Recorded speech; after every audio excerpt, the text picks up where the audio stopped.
হাদিসে আছে নবীজি সাল্লাল্লাহু আলাইহি সাল্লাম বলেন, আমার উম্মত আমি নবী তখন এই কবর থেকে উঠেই কপালের বালু মুছতে মুছতে আল্লাহর নবী বলবেন, জিবরাইল আমার উম্মত কোথায়?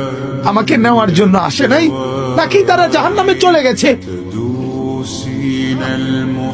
জিবরাইল তখন চোখের পানি ফেলে বলবেন, না ইয়া রাসূলুল্লাহ, এখনো কেউ কবর থেকে উঠে নাই, কাউকে আল্লাহ এখনো উঠায় নাই। আপনি উঠলে এরপরে সবাই উঠে। উঠেই নবী বলছে, হায় আমার উম্মত কই? আমার উম্মত আমারে নিতে আসলো না। জিবরাইল আমার উম্মত আসে নাই, আমারে নিতে আসে নাই, ওরা কোথায়? জিবরাইল বলবে, ইয়া রাসূলুল্লাহ উঠে নাই ওরা এখনো।